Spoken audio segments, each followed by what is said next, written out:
Sadarilah masa berganti, tantangan kan kita hadapi, bergandeng tangan untuk negeri, era kita menanti berseri. Kita pelajar Pancasila, kita bernafas dalam sila-silanya. Kita pelajar Pancasila, ayo kita jaga untuk Indonesia. Bersatu dalam perbedaan, berpegang tangan dan berlari.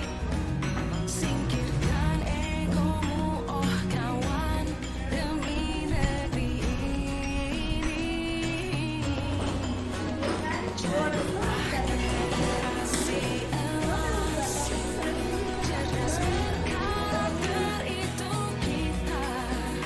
Berjuang dan harus berani, kita terus torehkan prestasi.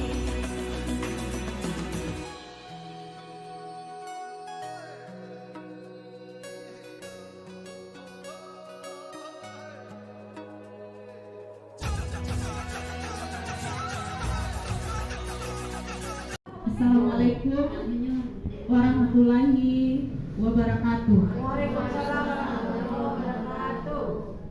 Alhamdulillahirabbil alamin. Puji syukur kehadiran Allah Subhanahu wa taala yang masih memberikan kita kesehatan, yang masih memberikan kita kesempatan sehingga kita masih bisa berkumpul di ruangan yang berbahagia ini.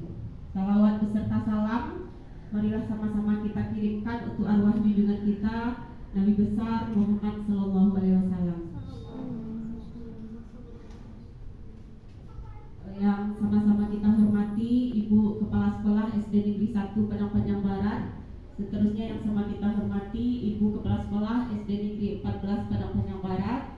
Yang sama-sama kami hormati ibu-ibu majelis guru dan karyawan SD Negeri 1 Padang Panjang Barat dan SD Negeri 14 Padang Panjang Barat.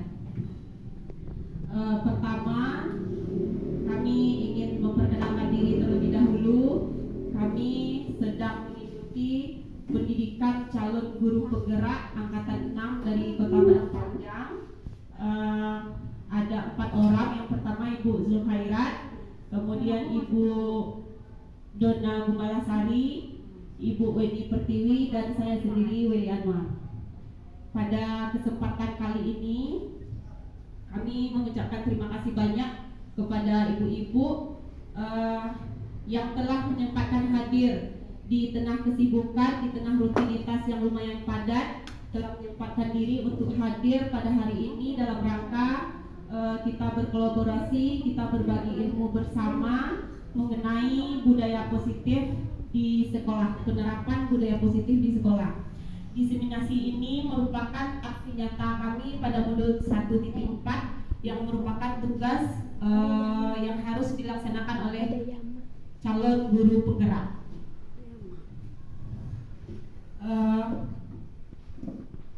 Adapun konsep utama modul yang akan dibahas nanti yaitu perubahan paradigma, disiplin positif, nilai-nilai kebajikan universal, itu akan disampaikan oleh Ibu Weni Pertiwi. Selanjutnya teori motivasi, hukuman, penghargaan dan restitusi serta keyakinan kelas akan dipaparkan oleh Ibu Dona Gumalasari. Dan kebutuhan dasar manusia serta 5 posisi kontrol guru akan dipaparkan oleh saya sendiri Weli Anwar. Kemudian yang terakhir langkah-langkah dalam penerapan segitiga restitusi akan disampaikan oleh Ibu Zulkhairat. Baiklah, untuk tidak memperpanjang mukadimah, kita langsung saja masuki sesi pertama, pemaparan oleh Ibu Weni Pertiwi SPD. Kepada Ibu Weni kami persilahkan.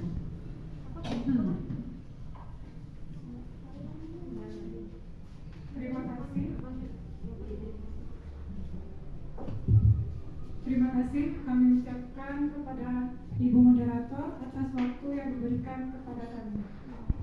Baiklah, Bapak Ibu hebat, kami untuk mukadimah kami tumpangkan kepada Ibu Moderator. Kami langsung saja kepada penyampaian materi. Di sini Bapak Ibu,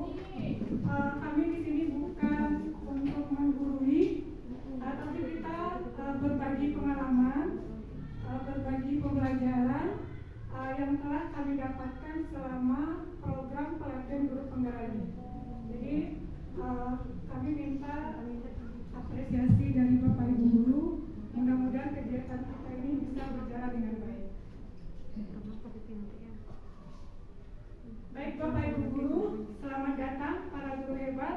Mari kita belajar bersama, berkolaborasi, saling mendukung demi mewujudkan budaya positif di sekolah kita tercinta ini. Jadi untuk diseminasi kita yaitu penerapan budaya positif di sekolah. Baik, untuk materi yang pertama itu yang akan kita bahas tentang perubahan paradigma. Kepada ibu-ibu mungkin bisa mencobakan kegiatan ini. Kita mengepalkan tangan dan anggap di dalam tangan kita ini ada sesuatu yang paling berharga. Misalnya emas kita yang akan kita kepalkan sekuat tenaga kita. Dan jika ada teman atau di sebelah kita yang ingin mencoba untuk mempengaruhi kita supaya kita mau membuka atau memberikan apa yang berharga dalam diri kita. Kira-kira bagaimana menurut Bapak, menurut ibu-ibu? Mau tidak membuka tangan untuk memberikan yang berharga dalam diri kita? Mau tidak? Tidak mau. Walaupun dibujuk, diberi uang, diberi ancaman. Bagaimana menurut kita? Tetap tidak mau. Diberi uang pun sebesar apapun tetap tidak mau.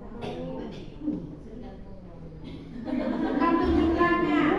Tergantung jumlah, kalau lebih besar daripada yang kita pegang sambil. Ya betul. Itu tergantung dari kebutuhan dasar kita. Nah, jadi di sini sebagai pemegang kontrol dengan tangan kita itu siapa? Diri kita sendiri.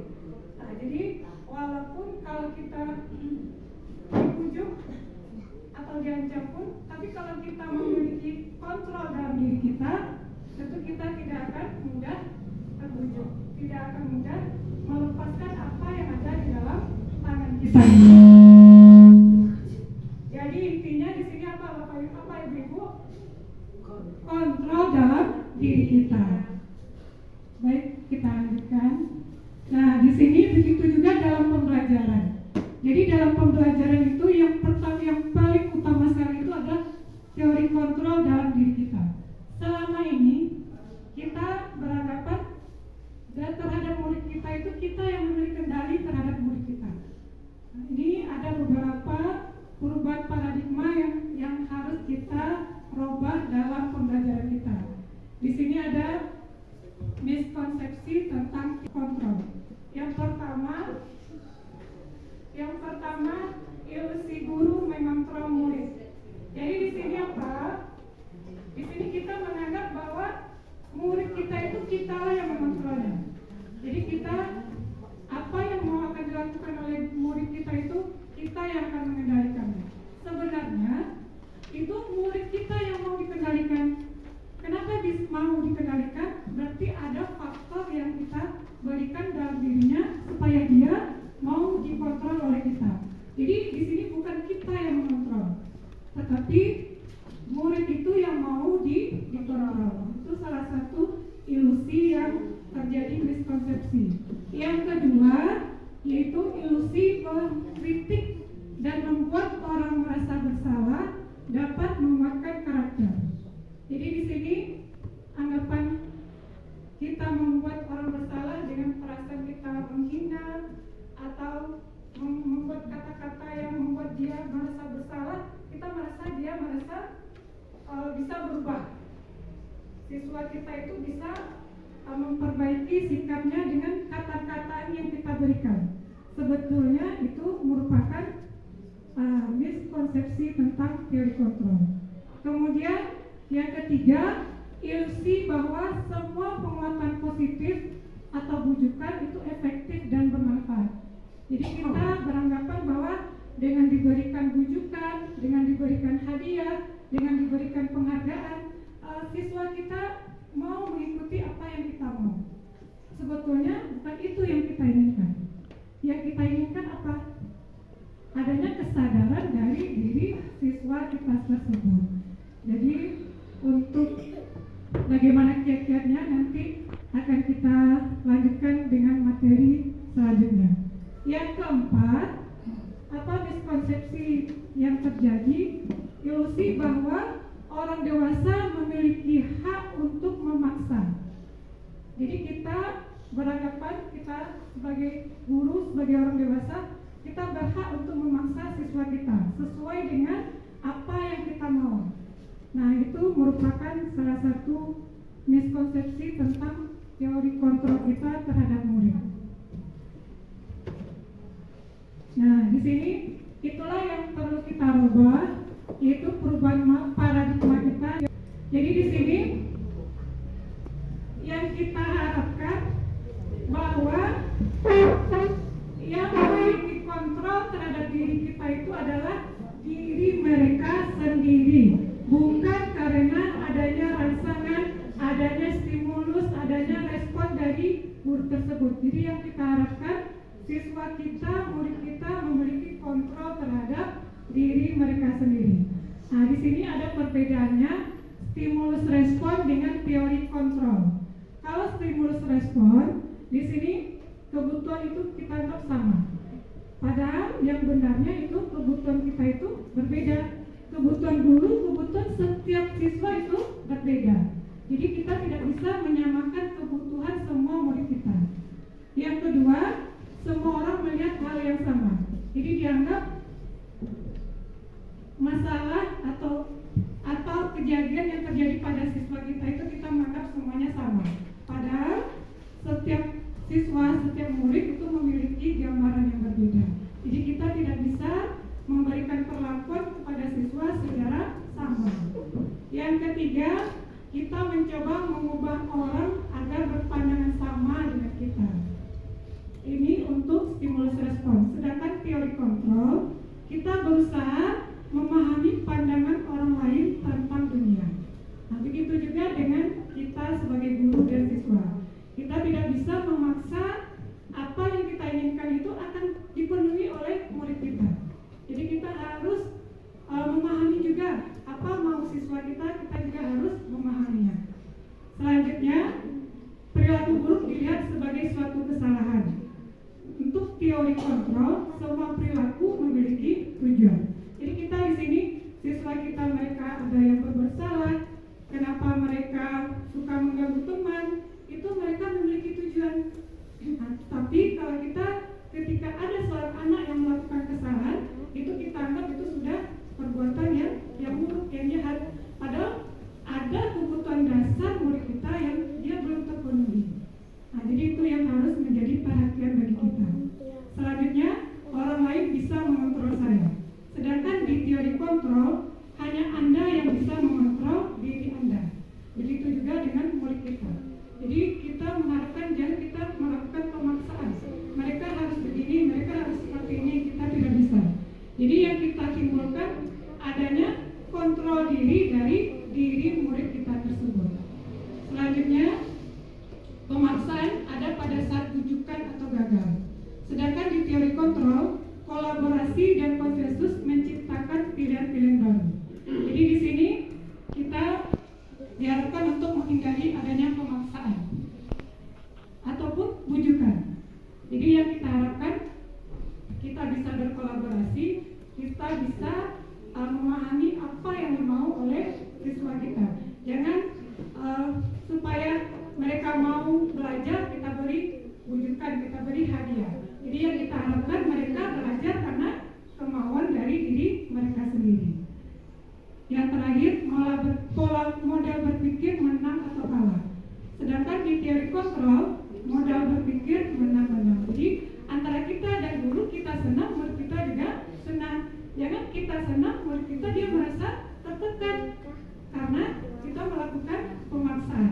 Jadi di sini yang diharapkan antara kita dan guru, kita sama-sama memiliki teori kontrol. Mereka mampu mengontrol diri mereka sendiri dan kita juga bisa mengontrol diri kita.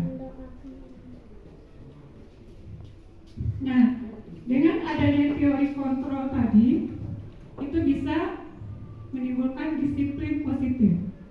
Jadi bisa kita menerapkan budaya positif di sekolah, kita tentu memerlukan disiplin. Dengan disiplin itu bisa menghasilkan teori kontrol yang ada dalam diri kita. Nah, menurut Bapak, menurut Ibu-ibu, apa itu disiplin? Disiplin yang biasa kita terapkan di sekolah. Menurut kita apa itu disiplin? Pekerjaan yang dilakukan tepat waktu. Bagus sekali Ibu. Pekerjaan yang dilakukan sesuai aturan, sesuai dengan aturan. Nah, itu yang biasa yang kita terapkan di sekolah. Nah, ini dia. Jadi disiplin itu sering kita kaitkan dengan tata tertib, aturan, kepatuhan, bahkan ada juga kita mengaitkannya dengan hukuman. Jika siswa tersebut tidak disiplin, langsung diberi hukuman. Nah, itu paradigma yang sudah sering kita lakukan di sekolah. Nah, di sini ya dalam budaya kita makna kata disiplin dimaknai menjadi sesuatu yang dilakukan seseorang pada orang lain untuk mendapatkan kepatuhan. Jadi kita harapkan di sini seseorang itu patuh terhadap apa yang kita inginkan. Nah, jadi kalau kita mengharuskan seseorang itu patuh, itu bisa menimbulkan ketidaknyamanan, keterpaksaan. Nah, di sini bagaimana yang disiplin positif itu? Di sini ada menurut Bapak Ki Hajar Dewantara dan Gosen, ini seorang psikiater dan pendidikan, dia menyatakan bahwa disiplin itu sebagai bentuk kontrol diri, yaitu belajar untuk mengontrol diri dan menguasai diri agar dapat mencapai suatu tujuan mulia. Jadi intinya di sini disiplin itu apa? Kontrol diri. Jadi bukan karena paksaan, karena aturan yang ada. Jadi itu tergantung dari kontrol diri mereka tersebut. Nah, itu yang diharapkan yang bisa kita terapkan di sekolah. Nah, di sini ada dua poin. Yang pertama, disiplin positif, sesuatu yang dilakukan seseorang pada orang lain untuk mendapatkan kepatuhan. Nah, di sini makna disiplin positif yang pertama. Yang kedua, disiplin positif itu sesuatu cara untuk mengontrol diri, menguasai diri untuk memilih tindakan yang mengacu pada nilai-nilai yang kita hargai. Kira-kira Ibu, kita pilih yang mana? Itu disiplin positif yang akan kita terapkan. Nomor 1 atau nomor 2?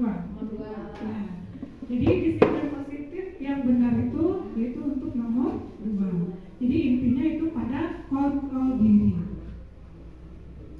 Nah, ini dia. Jadi tujuan disiplin positif itu menanamkan motivasi untuk menjadikan orang yang mereka inginkan dan menghargai diri sendiri dengan nilai-nilai yang mereka percaya. Jadi di sini yang diharapkan itu dari disiplin tersebut adanya timbul motivasi intrinsik. Nah, motivasi dalam diri mereka sendiri. Jadi bukan motivasi ekstrinsik yang datang dari luar. Itu yang diharapkan. Kemudian juga dari disiplin positif ini diharapkan anak-anak memiliki disiplin diri sehingga mereka bisa berperilaku dengan mengacu pada nilai-nilai kebajikan universal. Jadi tujuan di sini dengan adanya kontrol diri mereka bisa memberikan nilai-nilai kebajikan universal. Nah, kita lihat apa itu nilai-nilai kebajikan universal. Nah, di sini nilai-nilai kebajikan universal adalah sifat-sifat positif manusia yang merupakan tujuan mulia yang ingin dicapai suatu individu. Jadi setiap kita memiliki nilai-nilai kebajikan yang akan kita aplikasikan. Apa yang akan kita inginkan, sehingga yang kita inginkan itu benar tercapai. Jadi di sini tujuan nilai kebajikan itu munculnya motivasi intrinsik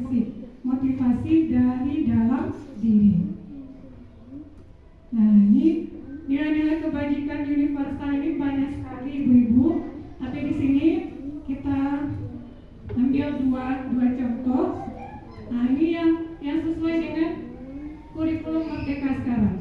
Jadi dari pemikiran Ki Hajar Dewantara itu ada penerapan nilai-nilai kebajikan universal yang tercantum dalam kurikulum Merdeka.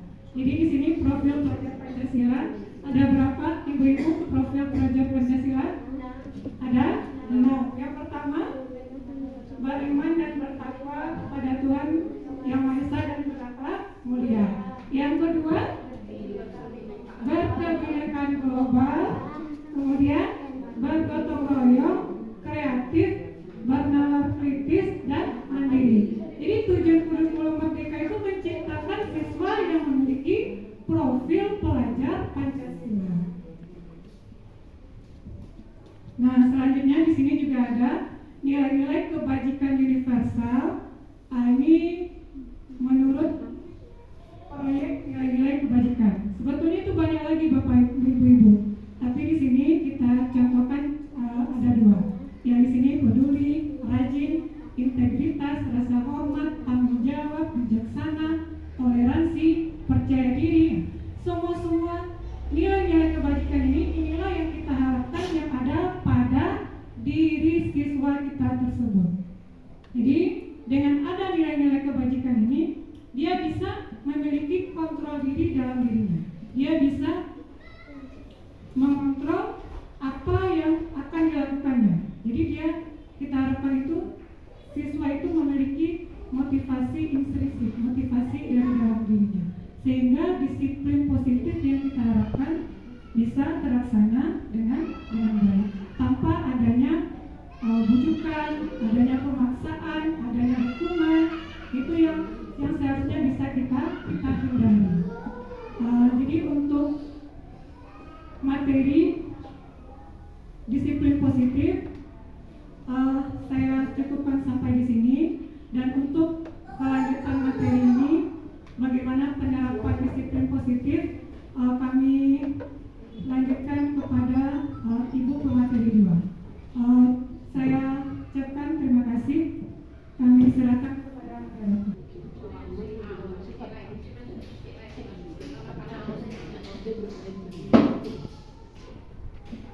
Assalamualaikum warahmatullahi wabarakatuh. Waalaikumsalam warahmatullahi wabarakatuh. Agak lemah ya Bu ya. Kalau waktunya untuk makan siang. Ulang lagi ya Bu ya. Assalamualaikum warahmatullahi wabarakatuh. Waalaikumsalam warahmatullahi wabarakatuh. Macam ya ibu-ibu semangat loh. Oke, baik Ibu, ada bapaknya ya. Baik ibu semuanya, pada kesempatan kali ini izinkan saya untuk menyampaikan diseminasi yang telah kami dapatkan dari program calon guru penggerak angkatan 6. Yang saya hormati Ibu Kepala Sekolah SD Negeri 1 Padang Panjang Barat, kemudian juga guru Kepala Sekolah SD 14 Padang Panjang Barat, seterusnya ibu-ibu SD Negeri 1 dan SD Negeri 14 Padang Panjang Barat. Baiklah, ini merupakan tugas dari pendidikan calon guru penggerak, yaitu tentang aksi nyata modul 16 penerapan budaya positif di sekolah.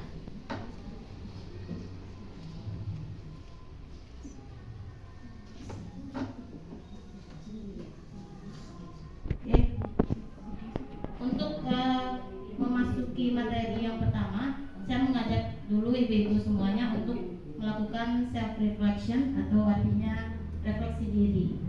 Mungkin selama ini kita berperilaku ya, pasti ada motivasinya.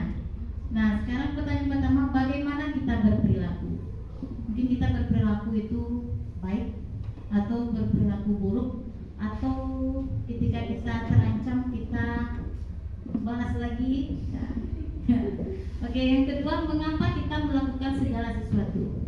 Mungkin karena ada suatu hukuman yang kita takutkan ya, kalau kita tidak mengerjakan sesuatu itu, kemudian atau untuk mendapatkan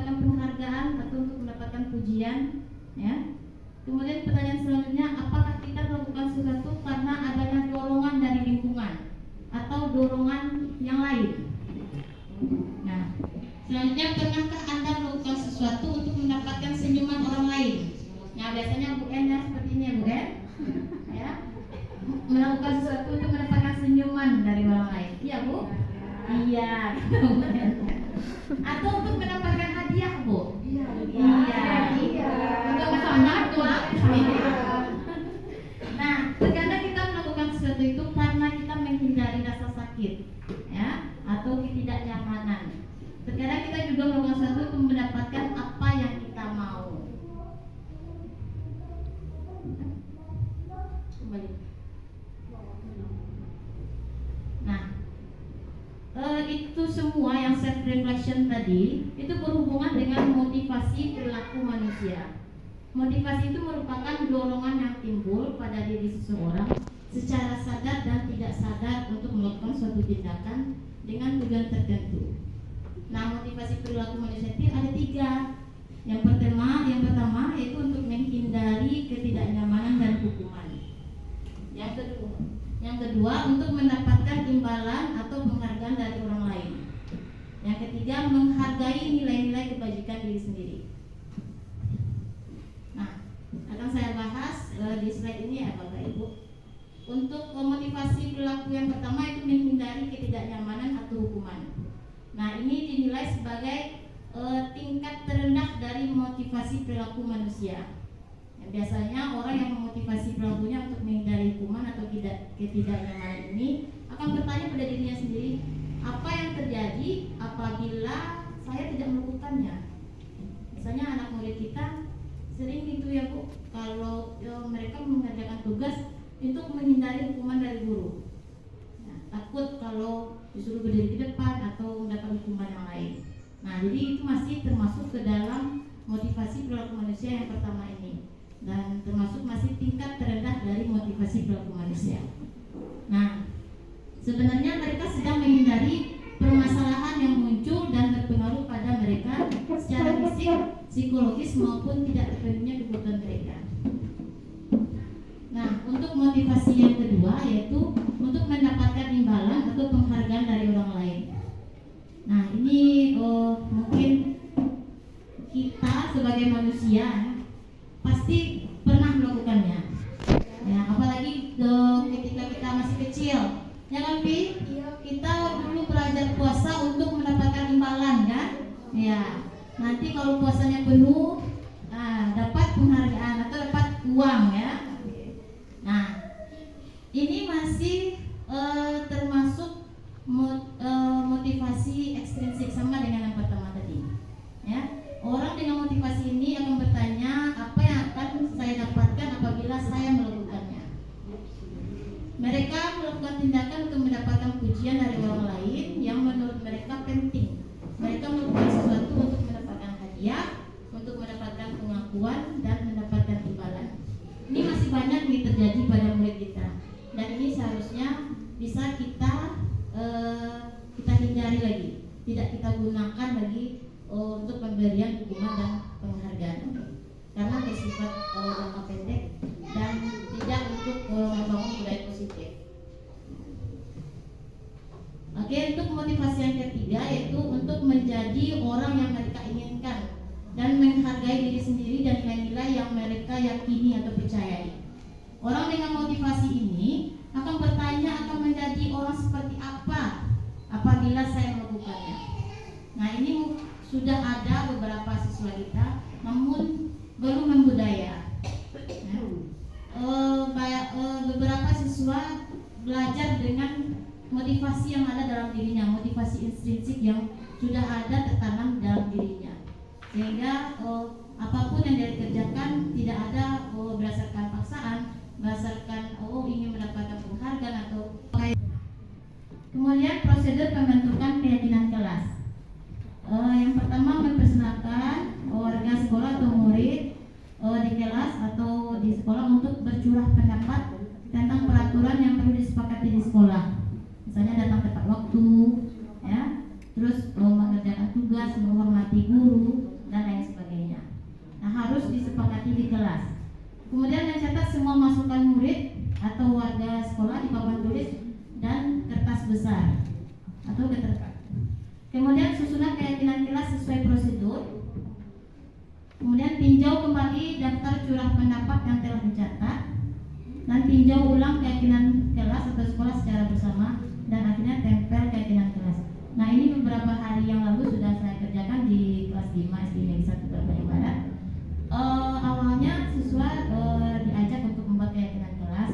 Kemudian mereka saya ajak seperti ini, anak ibu silakan anak ibu menuliskan apa saja ya hal-hal yang membuat anak ibu nyaman atau peraturan-peraturan apa saja yang perlu kita terapkan di dalam kelas ini. Nah, misalnya ada ya anak saya yang merasa tidak senang kalau ada teman yang mencontek. Dia buat sana jangan mencontek saat ujian. Kemudian kelas harus terlihat bersih dan rapi. Nah, kemudian tidak datang terlambat. Banyak sekitar 50 pendapat yang saya terima pada hari itu dan ditempelkan dengan stick note di papan tulis. Namun tidak semuanya yang kita jadikan sebagai keyakinan kelas. Keyakinan kelas itu tadi yang pertama dia positif, bersifat kalimat positif bukan negatif. Jadi tidak menggunakan kata jangan, tidak menggunakan kata tidak. Nah, jadi bisa jadi ketika anak mengatakan tidak mencoret-coret dinding, tidak membuang sampah sembarangan. Nah, itu bisa kita kumpulkan jadi satu keyakinan kelas, yaitu menjaga kebersihan. Nah, seperti itu. Baik, kita lanjutkan Bu. Nah, contoh keyakinan kelas yaitu selalu bersikap positif, percaya dan menghormati orang lain. Nah, ini penting sekali ibu-ibu, karena anak-anak kita sekarang ini menghormati orang lain ini sangat kurang sekali. Ya, kalau berbicara dengan kita saja sebagai guru masih tidak sopan, ya, sudah lupa dengan katunan nampe. Jadi ini memang perlu kita buat di keyakinan kelas kita. Kemudian yang ketiga, menghormati barang atau milik orang lain. Nah, sebagai guru kita masih was-was kalau anak kita olahraga, kita kunci kelas. Ya, masih was-was karena ada juga satu atau dua anak yang mungkin usil atau gimana sehingga barang temannya bisa hilang. Kemudian kita juga bisa membuat keyakinan kelas berkomitmen terhadap semua tugas. Jadi tugas apa saja yang diberikan oleh guru apa saja harus dikerjakan. Nah, kemudian saling membantu dalam hal kebaikan. Nah, sini banyak nih contohnya luas Bu. Saling membantu dalam hal kebaikan. Misalnya anak tidak membawa bekal, ya bisa makan bersama, ya. Atau ada anak yang tidak mengerti dengan pembelajaran ini, bisa menjadi tutor sebaya, gitu. Selanjutnya ini kegiatan membuat keyakinan kelas, ya, di gambarnya. Yang gambar pertama itu guru dan siswa berdiskusi tentang kesepakatan kelasnya, ya, apa yang akan dibuat, kemudian mereka tulis, dan di gambar kedua mereka merumuskan kesepakatan kelas menjadi keyakinan kelas, ditempel di papan tulis sebanyak mungkin, ya. Baru nanti dirumuskan menjadi keyakinan kelas. Nah, ini contoh kegiatan menempel kesepakatan kelas. Stiker yang berisi sudah berisi, stiker yang ditempelkan sudah berisi tentang keyakinan kelas yang mereka sepakati. Ya, sampai semuanya terisi Bu.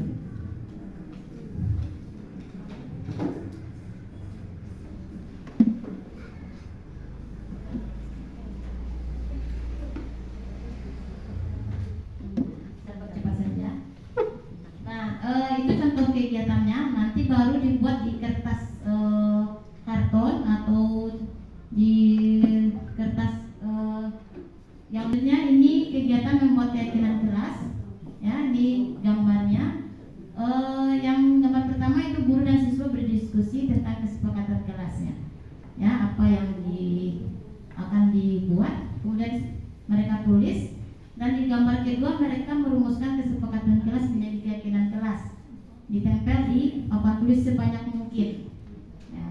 Baru nanti dirumuskan menjadi keyakinan kelas. Nah, ini contoh kegiatan menempel kesepakatan kelas. Stiker yang berisi sudah berisi, stiker yang ditempelkan sudah berisi tentang keyakinan unit kelas yang mereka sepakati. Ya, sampai semuanya terisi itu.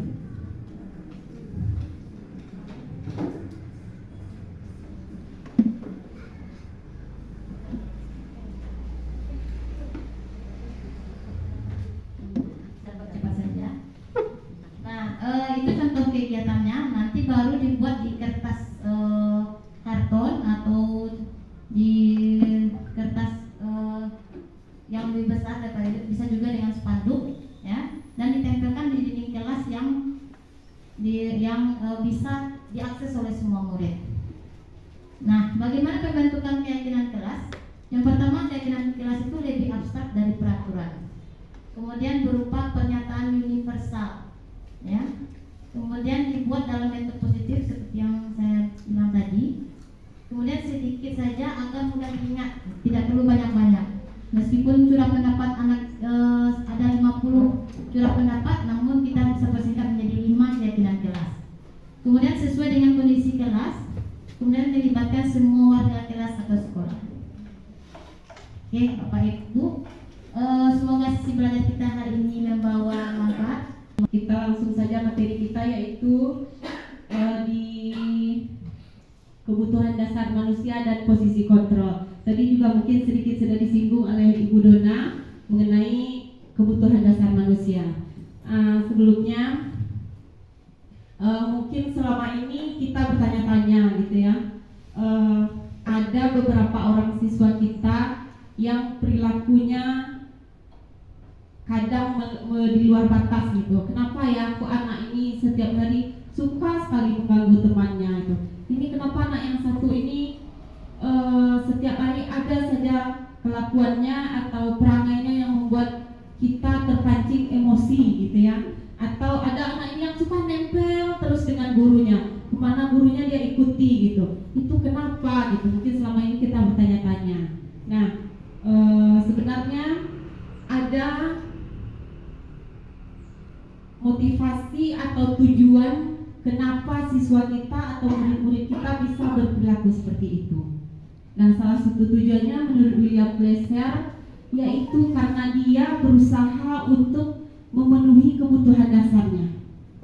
Nah, sebagian anak mungkin memenuhi kebutuhan dasarnya dengan hal-hal yang positif. Namun ada beberapa di antara siswa kita yang memenuhi kebutuhan dasarnya dengan hal-hal yang di luar aturan yang telah kita buat di sekolah. Baik, ini posisi kontrol guru terhadap perilaku anak-anak tadi yang berusaha memenuhi kebutuhan dasarnya. Yang pertama itu posisi sebagai penghukum, kemudian posisi sebagai teman, kemudian yang ketiga posisi sebagai pembuat rasa bersalah, kemudian posisi kita sebagai pemantau, dan yang terakhir adalah posisi kita sebagai manajer. Seperti apa posisi ini dan seperti apa yang selama ini telah kita lakukan, kita berada di posisi mana sih selama ini gitu. Mari kita lihat bersama-sama. Bapak Ibu, ada video yang mencerminkan 5 posisi kontrol guru.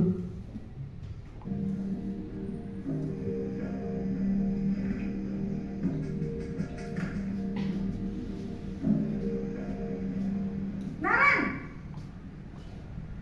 sini kamu. Selamat pagi, Bu.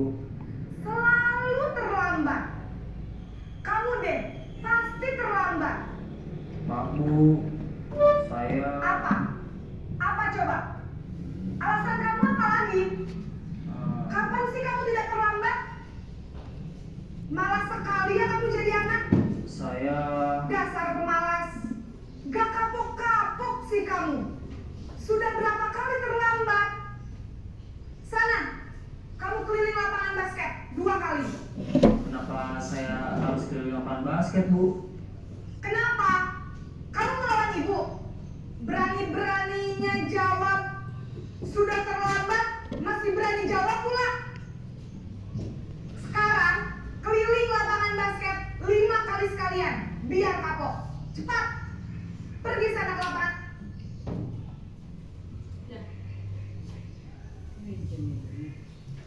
Nah, Ibu-ibu, kira-kira dengan melihat video ini, kalau kita hubungkan dengan posisi kontrol guru, kira-kira sikap yang ditampilkan oleh ibu guru tadi itu masuk ke posisi yang mana? Penghukum. Ya. Bagaimana ciri-cirinya guru yang sedang berada di posisi kontrol penghukum? Itu bisa kita lihat dari video tadi, berbicara dengan suara keras, ya, mata melotot, kemudian berkacak pinggang, lalu iya, seorang penghukum bisa menggunakan hukuman fisik maupun verbal. Kalau di video tadi kita melihat gurunya menyuruh keliling lapangan 2 kali. Karena muridnya masih membantah, disuruh keliling lapangan 5 kali. Murid tidak menerima, kenapa saya harus keliling lapangan, Bu, katanya. Karena hubungannya dengan keterlambatan dia tidak ada, gitu ya. Kemudian bagaimana perasaan murid ketika guru berbicara seperti itu? Apa yang terjadi dengan anak-anak? Kemungkinan murid marah, memendam kemarahan dalam hatinya. Dia bisa jadi sesudah kembali duduk, murid tersebut akan dicoret-coret bukunya sebagai bentuk marahnya. Lalu lebih buruk lagi, sepulang sekolah murid akan melihat motor bapak ibu guru. Tandonya enggak kok. Mungkin dia akan menggores kendaraan tersebut dengan kesal, dengan paku misalnya ya. Nah, itu kira-kira tadi guru yang menerapkan posisi kontrol sebagai penghukum. Kita lanjut.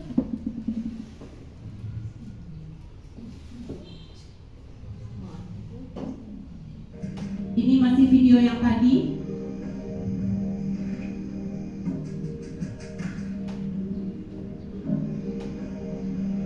Naren!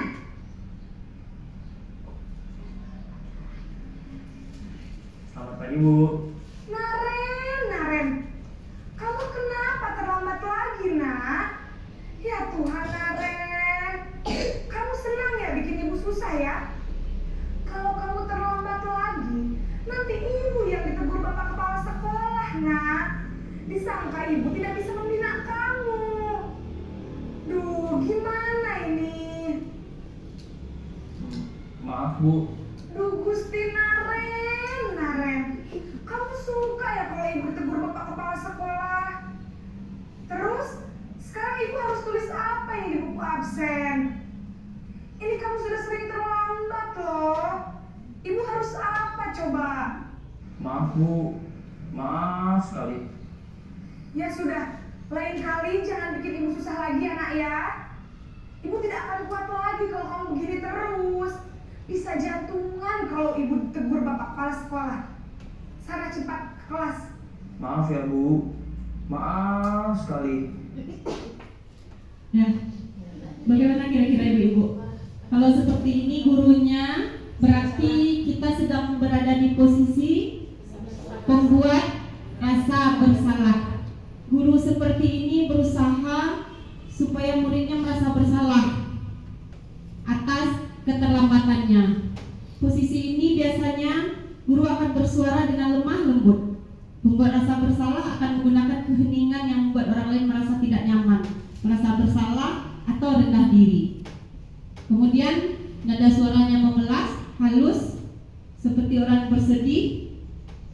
Lalu bagaimana perasaan siswa kita ketika guru memposisikan dirinya sebagai pembuat rasa bersalah? Murid-murid akan sangat merasa bersalah karena dia telah mengecewakan ibu dan bapak gurunya. Murid ini akan merasa menjadi orang yang paling gagal, kemudian karena dia tidak sanggup membahagiakan gurunya. Murid tertekan.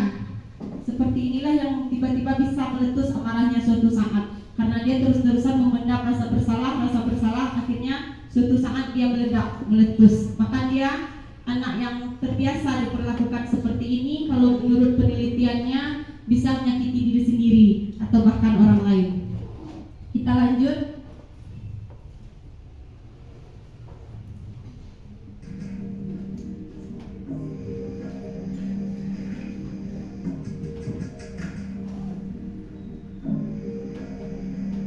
Naren, Nah, posisi manajer ini merupakan posisi yang sebenarnya kita inginkan gitu ya, namun ada kalanya kita tidak mungkin memposisikan diri menjadi manajer. Ada kalanya kita perlu menjadi pemantau, ada kalanya kita perlu menjadi teman. Namun yang harus dihindari mungkin posisi penghukum dan membuat rasa bersalah. Kemarin kami sudah mencobakan di kelas tentang posisi manajer, kemudian kami menanyakan kepada siswa bagaimana perasaannya jika guru memposisikan diri sebagai manajer dalam menyelesaikan kasus siswa. Ini ada 2 orang siswa kemarin yang dicobakan, dan beginilah kira-kira tanggapan siswa kita. Assalamualaikum warahmatullahi wabarakatuh. Perkenalkan, nama saya Andika Alamra, siswa kelas 4 SDN 01 Parangpanjang Barat. Saya sangat senang sekali meski saya melakukan sebuah kesalahan, namun saya tidak memarahi dan memberikan hukuman kepada saya. Saya dan malah menanyakan kenapa saya membuat seperti itu dan mengajak saya untuk berdiskusi mencari solusi bagaimana saya bisa menyelesaikan masalah saya. Raka tidak marah pada saya setelah saya meminta maaf dan menjelaskan tentang apa yang akan saya lakukan untuk memperbaiki kesalahan saya. Saya sangat senang sekali dengan cara buat menyelesaikan masalah saya ini. Terima kasih banyak. Assalamualaikum warahmatullahi wabarakatuh. Assalamualaikum warahmatullahi wabarakatuh. Perkenalkan, nama saya Gita Salsabila, siswa kelas 4 SD Negeri 1 Parangpanjang Barat. Saya merasa keberanian saya muncul. Meski saya melakukan kesalahan, namun Google tidak memarahi saya. Awalnya saya merasa takut akan diberi hukuman. Namun ternyata Google berdiskusi dengan saya untuk mencarikan solusi dari permasalahan saya tersebut. Alhamdulillah, kita masuk ke sesi keempat, penerapan budaya positif di sekolah. Dari 1 sampai 6 tadi, kita sekarang masuk ke tahapan segitiga restitusi. Di tahapan segitiga restitusi ini, yang pertama adalah menstabilkan identitas. Kita menanyakan ke anak dulu, apa masalah yang dia alami, yang dia lakukan itu. Yang pertama, setiap orang pasti pernah melakukan kesalahan. Lalu kita stabilkan dengan kamu bukan satu-satunya yang pernah melakukan hal ini. Jadi kita stabilkan dulu. Yang kedua, validasi tindakan yang salah. Kita menanyakan apa penyebab dia melakukan kesalahan itu. Misalnya, kamu tentu punya alasan mengapa kamu melakukan itu. Lalu, adakah cara yang lebih efektif untuk mendapatkan apa yang kamu butuhkan? Itu segitiga yang kedua. Lalu yang ketiga adalah menanyakan keyakinan kelas. Setelah kita stabilkan, lalu kita validasi, kita menanyakan ke anak tentang keyakinan kelas. Misalnya, keyakinan kelas apa yang telah kita sepakati? Dari kesalahannya tadi dia tahu apa yang akan dilakukannya. Lalu kamu ingin menjadi orang yang seperti apa? Kita tanyakan ke anak, dengan kesalahan ini kamu akan menjadi apa untuk selanjutnya.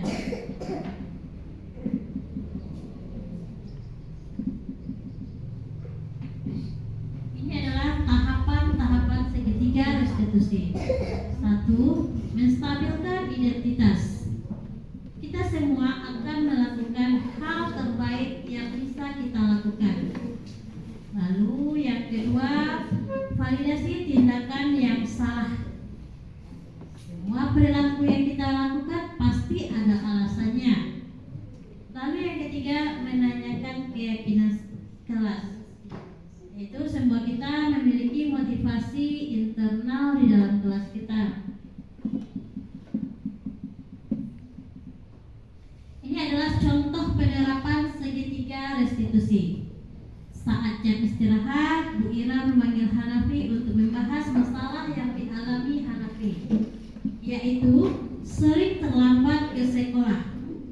Untuk menyelesaikan masalah yang dialami Hanafi, Ibu Ira menyelesaikan dengan pendekatan segitiga restitusi. Ini adalah contoh penerapan segitiga restitusi. Setelah Hanafi terlambat masuk kelas.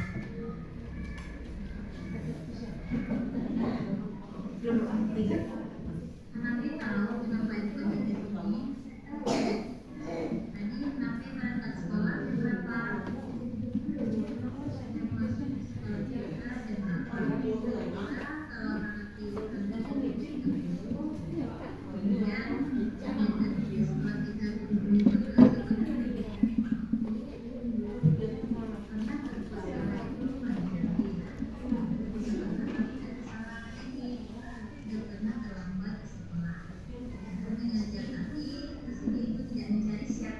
Ibu-ibu, alhamdulillah telah selesai sudah diseminasi kami sebagai tugas aksi nyata modul 14 pada kesempatan kali ini.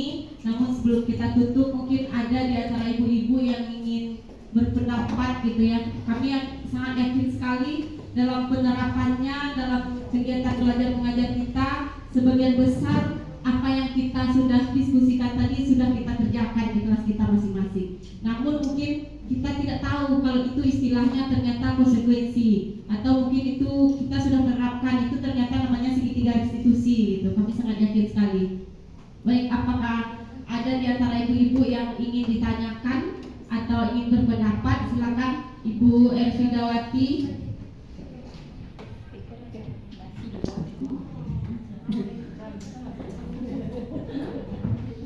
Assalamualaikum warahmatullahi wabarakatuh. Terima kasih waktu yang diberikan kepada penyaji. Yang akan saya tanyakan di sini adalah bagaimana kita menerapkan ada tadi di dalam penyajian Ibu Weli Anwar, yaitu manajerial. Ya, manajerial. Bagaimana kita melakukan pemberian manajerial kepada anak kelas 1, sedangkan anak itu baru kita ambil, kita belum tahu bagaimana situasi dan kondisinya. Nah, hanya itu yang saya tanyakan, bagaimana kiat kita untuk menjadi seorang manajerial, guru manajerial untuk kelas rendah, terutama anak kelas 1. Terima kasih. Assalamualaikum warahmatullahi wabarakatuh. Waalaikumsalam warahmatullahi wabarakatuh. Jadi pertanyaan Bu Ed, untuk anak kelas rendah ya, untuk anak kelas 1, kita ingin menerapkan posisi sebagai manajer. Mungkin biasanya kita memposisikan diri sebagai teman, ya Bu, kita peluk-peluk, kita sayang-sayang anak ini, kita buat dia tidak merasa bersalah atas apa yang kita lakukan. Namun untuk efek jangka panjangnya sebenarnya ini tidak baik kan gitu. Kita harus mencoba posisi manajer untuk kelas rendah. Bagaimana Ibu Dona? Sebenarnya modul ini, bagaimana Ibu Ira, Bu Eni, kira-kira siapa yang bisa memberikan pendapatnya? Bapak Bu Eni langsung. Bu Ira mungkin. Bu Ira. Baiklah. Di awal tahun ajaran, tadi Bu Dona juga sudah menyinggung tentang keyakinan kelas, ya. Jadi sebenarnya di awal kita mungkin dulu terlebih dahulu membuat kesepakatan dengan siswa. Sebenarnya siswa kelas 1 itu mungkin hampir sama dengan siswa TK ya Bu. Mereka masih terbawa suasana TK, bernyanyi-nyanyi, menari-menari gitu. Nah kami kemarin sudah berdiskusi dengan guru TK bagaimana saat mereka menerapkan posisi manajer ini di TK, mungkin hampir sama dengan SD. Kalau di kelas tinggi kami sudah cobakan itu langsung kita berdiskusi dengan siswa seperti video yang diterangkan oleh Bu Dona tadi. Kita tanyakan pendapat siswa masing-masing, apa yang mereka yakini, apa yang ingin mereka sepakati di kelasnya. Nah, kalau kelas 1 mungkin saya juga belum mencoba, belum berpengalaman sekalipun mengajar di kelas 1. Jadi mungkin bisa disamakan dengan TK, Bu, melalui nyanyi. Kemarin Ibu Deni di TK menerangkan ada beberapa nyanyian yang di dalamnya mengandung peraturan. Kemarin sudah cobakan, cuman saya tidak begitu hafal, Bu. Duduk dengan tertib, lalu lipat tangan, kira-kira seperti itu. Nah, itu kan berarti masuk satu keyakinan kelas, anak-anak harus tertib di kelas. Barulah mungkin di kelas 1 bisa dijelaskan, berarti kita harus tertib ya nak di kelas gitu. Nah, begitu anak-anak tidak tertib, berarti kita ingatkan mereka sudah melanggar keyakinan kelas mereka. Lalu kita tanyakan apa yang bisa mereka lakukan untuk selanjutnya agar mereka tidak lagi melanggar keyakinan kelas. Mohon maaf Bu jika jawabannya tidak memuaskan karena saya tidak punya pengalaman sedikit pun mengajar di kelas 1. Terima kasih, ada tambahan Ibu. Ditambah sedikit oleh Ibu Dona. Silakan Bu Dona. Contohnya si Kaira, Cilabi itu. Yang baik, ibu-ibu semuanya, Assalamualaikum warahmatullahi wabarakatuh. Sama halnya dengan Ibu Wedi Anwar, saya juga belum pernah mengajar kelas 1, tapi pernah menggantikan teman untuk mengajar kelas 1. Mungkin kunci dari keberhasilan kita mengajar kelas 1 itu tidak menggunakan suara yang tinggi ketika kita mengajar di kelas 1, ya. Kita memang berada di posisi manajer, ya. Tidak dengan nada yang keras, ya, sehingga anak tidak takut kepada kita. Ya, misalnya mereka melakukan kesalahan, kita ya bagaimana kabarnya nak? Kira-kira apa kesalahan kamu hari ini? Jadi kita berusaha untuk mencarikan solusi masalah anak tersebut, namun tidak dengan suara yang tinggi, tidak suara yang keras. Jadi anak tersebut tidak takut kepada kita. Kan kasihan juga kalau anak sudah takut kepada kita, kemudian keesokan harinya dia tidak mau sekolah lagi. Ya, oke. Kira-kira seperti itu aja Bu Wendy. Assalamualaikum warahmatullahi wabarakatuh. Ini sabar yang unlimited. Sabar tiada batas. Karena setiap anak itu memiliki bersikap, memiliki karakter yang berbeda-beda. Mungkin mereka kebutuhan dasar mereka itu ada yang belum terpenuhi kalimat-kalimatnya. Jadi mungkin tugas kita disitulah kita memilih mana si A yang kebutuhan dasar mana yang harus dipenuhi. Mungkin mereka karena sudah sering, karena mungkin kita menganggapnya anak nakal. Padahal sebetulnya kalau di rumah itu tidak ada lagi yang disebut dengan anak nakal. Itu sebetulnya anak yang masih kebutuhan dasarnya belum terpenuhi. Jadi mungkin disitulah kesabaran kita untuk tidak bosan untuk mengingatkan kepada siswa kita tadi. Mungkin kalau tidak sudah berbagai cara kita lakukan, kita mungkin bisa melakukan doa-doa kita semuakan namanya. Mudah-mudahan dengan doa itu nanti kesadaran dirinya akan muncul. Dan juga bisa kita lihat mungkin sama kita dia seperti itu. Nanti setelah di SMP atau di SMA, ternyata mereka berubah. Jadi mungkin kalau di sini memang banyak posisi kita di sini mau diharapkan sebagai manajer, tapi ada kalanya memang ada terjadinya masalah atau sesuatu yang tidak sesuai dengan yang apa kita harapkan. Itu manusiawi rasanya. Jadi mungkin di sini diharapkan jangan berhenti untuk mencoba berbuat baik, Bu. Kita mungkin tetap berusaha sampai di mana mereka mau berubah. Kalau mau juga berubah, mungkin kita bisa bantu dengan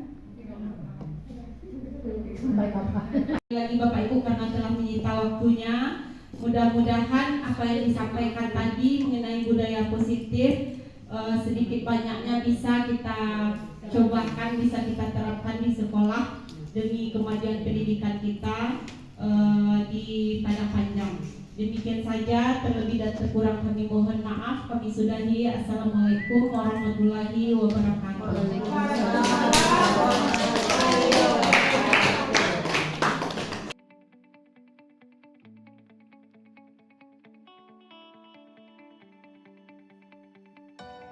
Assalamualaikum warahmatullahi wabarakatuh. Perkenalkan, nama saya Vivi Deswita. Saya guru kelas 1 SD Negeri 14 Padang Panjang Barat. Dan saya adalah rekan sejawat dari Ibu Weni Pertiwi, SPD. Saya sangat memberikan apresiasi dan dukungan sepenuhnya kepada Ibu Weni terkait dengan penerapan budaya positif di lingkungan sekolah, salah satunya dengan membuat keyakinan kelas. Dari yang saya amati, dengan adanya keyakinan kelas ini membuat peserta didik kita menjadi lebih tertib, aman, nyaman, dan pembelajaran pun terasa lebih menyenangkan. Saya bersama rekan kerja guru lainnya sangat terinspirasi dengan adanya kegiatan positif yang telah diterapkan oleh Ibu Weni, khususnya di kelas 5 SD Negeri 14 Padang Panjang Barat. Terus berkarya Bu Weni dan tetap semangat ya Bu. Terima kasih. Assalamualaikum warahmatullahi wabarakatuh. Assalamualaikum warahmatullahi wabarakatuh. Perkenalkan, nama saya Siti Humaira. Saya siswi kelas 5 SD Negeri 14 Padang Panjang Barat. Saya sangat senang dalam membuat keyakinan kelas bersama teman-teman dan Bu Weni. Saya melaksanakan keyakinan kelas dengan baik. Begitu juga dengan teman-teman lainnya, sehingga kelas menjadi aman dan menyenangkan. Terima kasih. Assalamualaikum warahmatullahi wabarakatuh.